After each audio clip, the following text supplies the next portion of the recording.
السلام علیکم ورحمۃ اللہ وبرکاتہ۔ امید کرتا ہوں کہ آپ سب خیریت سے ہوں گے۔ آج کا ہمارا سیشن بالخصوص تمام والدین کے لیے جو یہ چاہتے ہیں، جو کہ اس وقت کی ضرورت ہے، جو کہ مسئلہ ہمارے معاشرے کے ہر دوسرے گھر میں نظر آتا ہے کہ ہمارے بچے نافرمان ہیں، ہمارے بچے بے ادب ہو گئے ہیں۔ اس کی کیا وجہ ہے آخر؟ اس کی وجہ آخر ہم خود ہی ہیں۔ ہم نے خود ہی بچوں کی صحیح طرح تربیت نہیں کی۔ دیکھیں، چند میری باتیں ہیں جن پر آپ غور کر لیں تو میرے خیال میں آپ کی جو آنے والی نسل ہے، ہماری جو آنے والی نسل ہے، وہ تربیت یافتہ ہوگی اور فرما بردار ہوگی۔ ٹھیک ہے، دیکھیں اب ماں جو ہے وہ اپنے بچے سے کتنا پیار کرتی ہے، تو سارے لاڈ دیتی ہے اپنے بچے کو، ٹھیک ہے، لیکن جب وہ آگ کے قریب جاتا ہے بچہ، وہ آگ کو چھونے لگتا ہے، انگارے کو چھونے لگتا ہے، تو وہ بچہ ہوتا ہے چھوٹا، اس کو نہیں پتہ یہ چیز غلط ہے یا ٹھیک ہے، لیکن ماں بہت زیادہ پیار کرتی ہے اپنے بچے سے، تو وہ بچے کو اس سے دور کر دیتی ہے، منع کر دیتی ہے اس سے۔ بچہ، چھوٹا بچہ اگر چھری اٹھانے لگ جائے، ماں بہت زیادہ پیار کرتی ہے اپنے بچے سے، اسے پتہ ہے کہ یہ بچہ اگر چھری اٹھا لے گا تو یہ اپنے ہاتھ پہ لگا دے گا، کوئی نہ کوئی نقصان کر دے گا۔ اگر وہ ماچس لے رہا ہے تو بچہ ہے کہیں آگ نہ لگا دے، جو کہ بہت زیادہ نقصان دہ ہے۔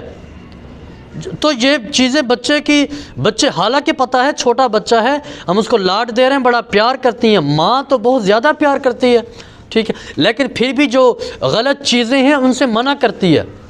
اور میرا اللہ بھی ان تمام کاموں سے منع فرماتا ہے، اور قرآن کریم میں بھی یہ ارشاد ہے جس میں مفہوم یہ ہے کہ اللہ تعالیٰ تمہیں ان تمام کاموں سے منع فرماتا ہے جو تمہارے لیے بہتر نہیں ہوتے، ٹھیک ہے۔ تو دیکھیں یہ موبائل جو ہے، یہ جو چھوٹے بچے ہیں جو 4 5 6 سال، آج کل تو بھائی بچہ پیدا ہوتا ہے 1 سال کا 2 سال کا تو اس کے ہاتھ میں موبائل پکڑا دیا جاتا ہے، اس کی ماں کہتی ہے، اس کا باپ کہتا ہے یہ لے بیٹا موبائل لے لے، موبائل سے کھیل لے، ٹھیک ہے، ٹائم پاس ہو جائے گا، بچہ روئے گا نہیں۔ یہ موبائل جس طرح آپ اپنے بچے کو آگ سے بچاتے ہیں، جس طرح آپ اپنے بچے کو چھری سے بچاتے ہیں، جس طرح آپ ماچس سے بچاتے ہیں، بچہ کہیں اپنے آپ کو یا کسی چیز کو آگ نہ لگا دے۔ تو میرے بھائی جان، میری بہنیں، میری مائیں، یہ موبائل ایک آگ ہے چھوٹے بچوں کے لیے۔ تب تک یہ آگ ہے، یہ ٹیکنالوجی بہت فائدہ مند بھی ہے، اور تب تک یہ آگ ہے جب تک بچے کو یہ پتہ نہ ہو کہ آیا یہ کس طرح سے اس کو یوز کر سکتا ہے، کس طرح سے اس کا صحیح استعمال کر سکتا ہے، تب تک یہ اس کے لیے نقصان دہ ہے۔ تو میں بڑی ہاتھ جوڑ کے گزارش کرتا ہوں کہ خدا را اپنے بچوں کو، اپنے چھوٹے بچوں کو اس جیسی لعنت سے، اس جیسی جن کو پتہ نہ ہو کہ میں نے اس کا استعمال کیسے کرنا ہے، جیسے آپ بچے کو آگ سے بچاتے ہیں، بالکل اسی طرح آپ نے موبائل سے بھی بچانا ہے اس ایج کے اندر۔ بلکہ میں تو ایک پروگرام میں کہہ رہا تھا کہ میں نے وہ کیٹیگری بتائی، میں نے کہا 3 سٹیجز ہوتی ہیں بچوں کی تربیت کی، تو آپ اس طرح اس کی تربیت کیا کریں۔ تو میرے ایک دوست مجھ سے کہنے لگے بھائی آپ یہ کیا کہہ رہے ہیں، آپ غلط بات کر رہے ہیں کہ بچے کے اوپر سختی کی جائے، تو یہ تو غلط بات ہے، ٹھیک ہے، لیکن وہ سختی ضروری ہے، ٹھیک ہے، وہ سختی جیسے نماز کے لیے کہتے ہیں، جب بچہ 7 سال، پہلے اسے پیار سے کہیں، جب بچہ 7 سال کا ہو جائے تو اسے سختی سے کہیں، اس پر سختی کریں کہ وہ نماز پڑھے۔ آپ کی اتنی اس کے اوپر جو ہے، اگر یہ سختی آپ نے اس ایج کے دوران دکھا دی، اس عمر کے دوران دکھا دی، اور یہ چیزیں جو ان کے لیے اس وقت میں صحیح نہیں ہوتی وہ چیزیں ان سے چھڑوا دی، تو آپ کے بچے کی تربیت بہت اچھی ہو جائے گی، بعد میں آپ کو کوئی پریشانی نہیں ہوگی ساری زندگی کے لیے۔ اور اگر آپ نے ان کی تربیت صحیح نہ کی تو اس کی بھی ذمہ دار آپ ہیں۔ اس دنیا کے اندر جب بچہ پھر نافرمان ہوگا، بے ادب ہوگا، تب بھی آپ کے لیے نقصان دہ، اور جب بھی وہ گناہ کرے گا، جب کوئی غلط کام کرے گا تو اس کے ذمہ دار بھی آپ ہوں گے، کیونکہ آپ نے ان کی تعلیم و تربیت صحیح نہیں کی۔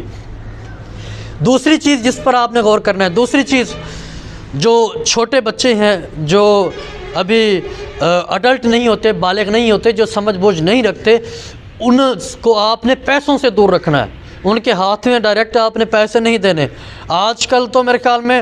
وہ یا تو دو ہی چیزیں ہیں، یا تو موبائل پہ ہم نے ان کو جو ہے وہ لگایا ہوا ہے کہ موبائل لے لیں، یا پھر ہم نے پیسے پہ، چلو بیٹا یہ آپ 100 روپے لے لو یا 50 لے لو، آپ اسکول چلے جاؤ، چلو آپ یہ کام کر لو، یہ 200 لے لو۔ وہ بچہ پیسوں پہ جو ہے وہ لگ جاتا ہے۔ اب جب آپ اسے 100 روپے 50 روپے دیتے ہیں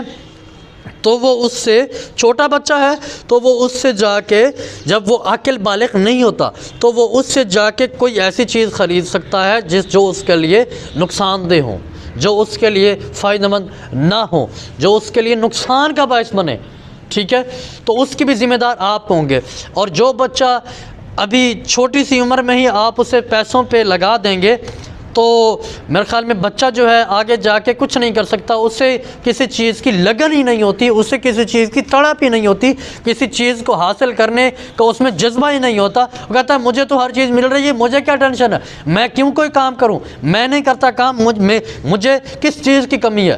تو بھائی بچے کو تھوڑا سا ذمہ دار بنائیں، بچے کے اوپر جو اس کا ڈیوریشن ہے، جو اس کی تربیت کا اصل ڈیوریشن ہے، دیکھیں جب بچہ بہت چھوٹا ہے اس کو پیار چاہیے، جب تھوڑا سا بڑا ہو جائے، ٹھیک ہے، تب جن کاموں سے جو کام اس کے لیے صحیح نہ ہو اس سے منع کریں۔ بلکہ ہمارے جو کافی سارے قریب، میں اپنے ارد گرد دیکھتا ہوں، ہمارے جتنے بھی جاننے والے گھر ہیں دیکھتا ہوں کہ بچہ کہتا ہے، ابھی بچہ مڈل میں ہے، میٹرک میں ہے، اس کو نہیں پتہ کیا چیز اس کے لیے ٹھیک ہے کیا غلط ہے، تو وہ والدین کہتا ہے مجھے اب یہ موبائل چاہیے، مجھے اب یہ چیز چاہیے، مجھے اب یہ چیز چاہیے۔ اور بھائی خدا کے لیے اگر آپ اسے منع نہیں کریں گے تو کسے کریں گے؟ بلکہ میں تو کسی کو کہتا ہوں کہ یار آپ اپنے بچے کو منع کریں، ٹھیک ہے، آپ اس بچے کو منع کریں اس چیز سے جو چیز اس کے لیے فائدہ مند ہی نہیں ہے، آپ کیوں اس کو لے کے دے رہے ہیں؟ ایک تو پیسے کا ضیاع کر رہے ہیں، دوسرا آپ اس کی جوانی کا ضیاع کر رہے ہیں، دوسرا آپ اس کے اخلاقیات کا ضیاع کر رہے ہیں۔ پھر روتے خود ہیں کہ ہمارے بچے نافرمان ہیں، ہمارے بچے بے ادب ہو گئے، بچے سامنے ہو جاتے ہیں۔ میں نے کئی ایسے واقعات دیکھے ہیں، میں نے اپنے گھروں کے اندر ایسے دیکھتے ہیں جو لاڈ کرواتے ہیں، بہت زیادہ بچوں کو پیار دیتے ہیں، بچوں کی ہر بری عادت کو مانتے ہیں، بھائی اسے یہ بھی کرنے دو، یہ بھی اسے کرنے دو، ٹھیک ہے کوئی بات نہیں، کچھ نہیں ہوتا، بچہ سمجھ جائے گا۔ تو یہ بچہ کرتے کرتے سمجھ جائے گا، یہ بات کرتے کرتے جب وہ جوان ہوتا ہے تو وہ پھر کوئی کام نہیں کرتا، اور پھر وہ تمام کام کرتا جو صحیح نہیں ہوتے، اور پھر والدین کو پھر تنگ کرتا ہے۔ تو میں بڑی ہاتھ جوڑ کے گزارش کروں گا سب سے، اپنے بھائیوں سے، اپنے بہنوں سے، جن کی اولادیں ہیں، جو ازدواجی زندگی میں آگے جو ہے وہ جائیں گے، تو خدا را اپنے بچوں کی تربیت اس طرح کریں کہ وہ جوانی بھی ان کی صحیح گزرے، وہ جو کام بھی کریں تو وہ نیکی والے کام کریں، اچھائی والے کام کریں، اور اپنے بچوں کے اندر انسانیت پیدا کریں۔ اور میں نے یہ جو 2 باتیں کہی ہیں، اگر آپ ان پر بھی کنٹرول کر لیتے ہیں تو میرے خیال میں بچے کے اندر بہت ساری گرومنگ آ جاتی ہے، بچے کی آپ کی تربیت بہت اچھی ہو جائے گی۔